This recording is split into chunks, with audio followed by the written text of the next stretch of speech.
Ayan, good morning mga kaahon. So, time check 4 AM. Andito tayo ngayon sa C6. Ayan, padyak tayo. Punta tayong Batangas Port. So uwi muna tayo ng Romblon. Ayan, kakas muna tayo sa pang-araw-araw na gawain natin. Meron lang tayong emergency. So sinama ko na yung bike ko para magamit ko rin siya doon. Naka MTB tayo ngayon mga kaahon. Yan. Iniwan natin yung fat bike kasi nauwi na rin natin sa Romblon yun. So inagahan ko na para hindi mainit. Samahan nyo ako mga kaahon. Bakasyon tayo. Let's go!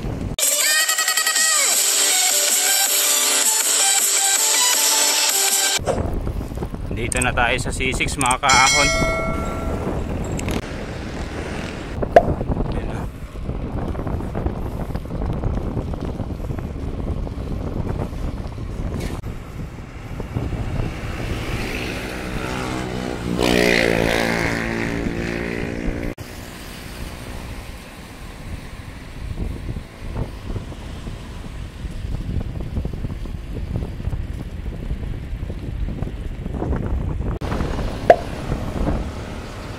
So yun mga kaahon, nandito na tayo sa Muntinlupa. Ito yung Pepsi. Yan sa unahan SM. Tapos San Pedro na. Ayun, yung maliwanag na.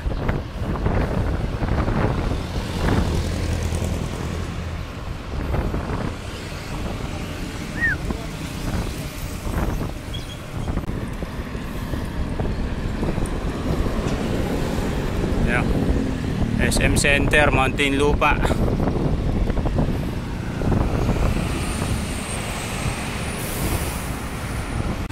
Hello, Lyceum, Alabang.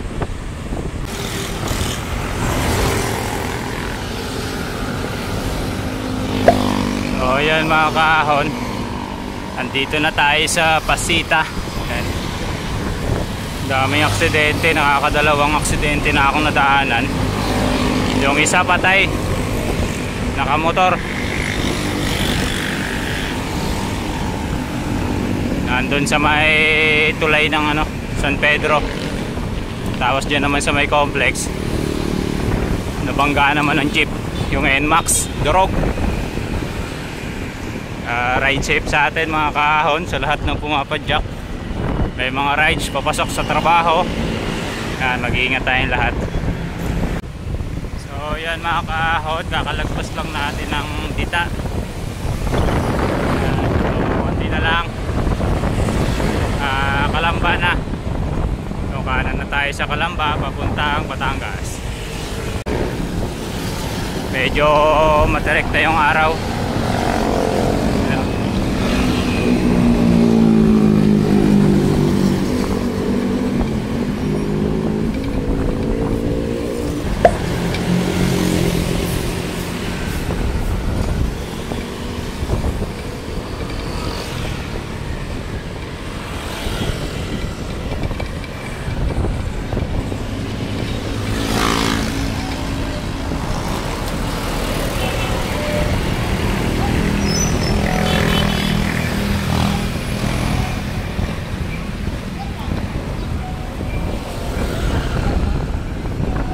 Kabuyaw na mga kaahon, kabuyaw.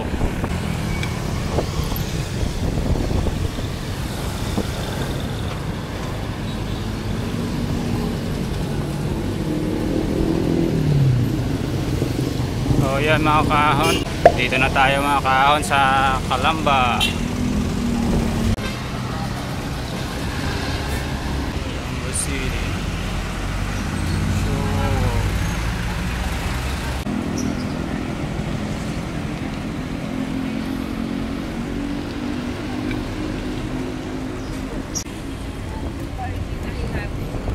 Time check mga kaahon, 6:40.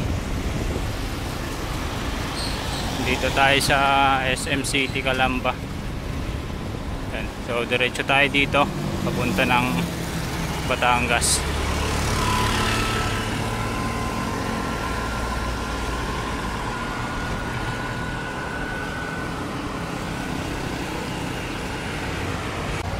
Yan, time check mga kaahon, 7:15. Dito na tayo papasok ng Santo Tomas, Batangas. So chill lang, maaga pa naman, alas 5 pa yung alis ng Roro sa Batangas Port na biyaheng Romblon. So sakto-sakto mapapahinga natin ito. Let's go, dito na tayo, Santo Tomas, Batangas.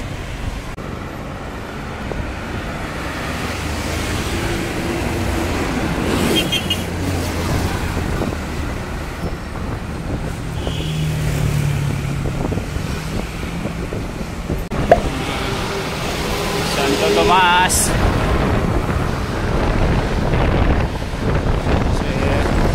Sa mga kaho, pag kumaliwa ka papuntang San Pablo, Tolosena. Yan.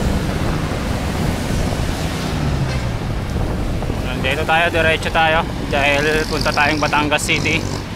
Yan. Pwede naman tayo dyan sa kaliwa, magbabiyahing Lucena, kaya lang yung barko hindi natin kabisado yung alis doon, baka maalanganin tayo. So dito na lang tayo sa Batangas Port. Yan. Sure ball tayo dito.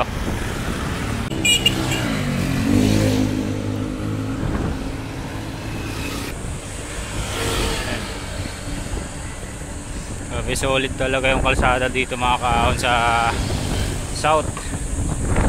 Grabe, oh, sobrang kinis. Ang ganda.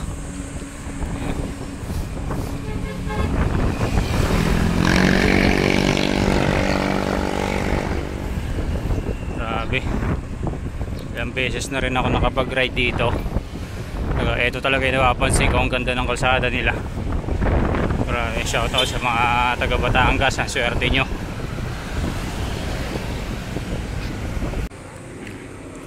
Dito tayo sa Malbar mga kaahon.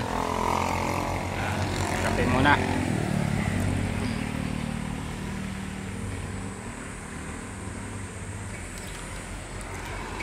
Balik natin.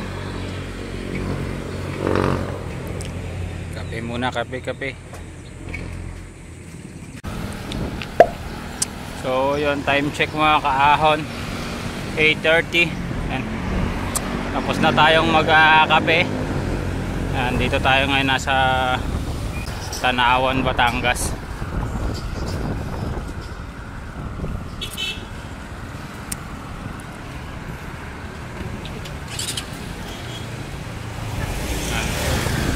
So diretsohin na natin to hanggang Batangas City. So nasa 45 kilometers na lang hanggang Batangas Port. So siguro mga 9:30 mga kaahon, nandun na tayo. So tara, let's go. Yan mga kaahon, nakalagpas na tayo ng Lipa. Grabe kainit. Ayun, traffic pa dito. Yan mga kaahon, San Jose, Batangas na. Grabe, sobrang init. Let's pag tayo sa init Yan mga kaahon, Cuenca. Yan, San Jose, Batangas. So diretso lang tayo, pag tayong kumanan papuntang Mataas na Kahoy, diretso tayo pa Batangas City. Grabe kainit dito mga kaahon. Buti na lang patag. Pag ahon, nako, patay tayo. Laspag.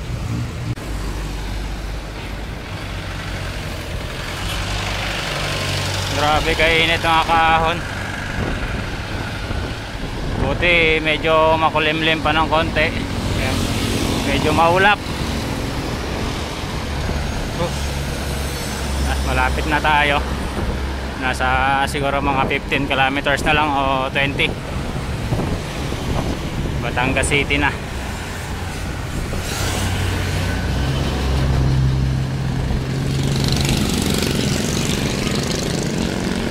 Buti na lang talaga, ang ganda ng kalsada nila dito.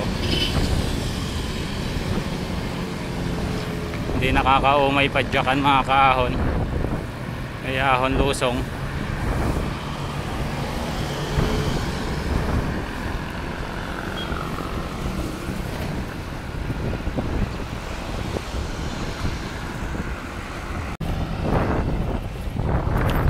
Ayan mga kaahon, time check 10:46. Grabe, nasumpa tayo dito sa Batangas City, nadali ng bubog. Pero okay naman mga kaahon dahil may baon naman tayong reserbang inner tube. So hindi ko na rin pinalitan dahil nakita ko naman kaagad yung butas. Pinatch ko na lang tapos ibinalik. So ayun, okay na.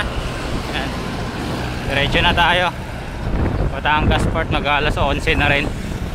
So kain na tayo dun pagdating natin. Sobrang init, grabe.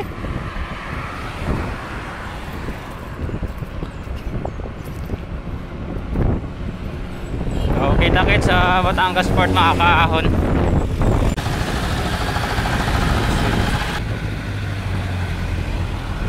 So yan mga kaahon, dito na tayo sa Diversion Road.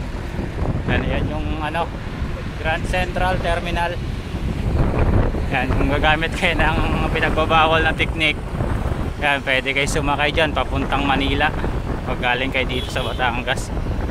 So meron na lang tayong mga 2 kilometers or 3 km. Yan, Batangas Port na.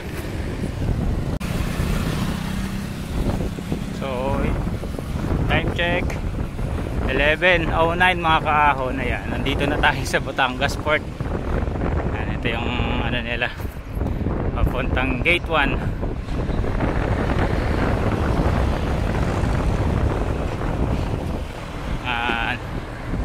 So punta lang tayo dun sa dulo, doon yung pasukan.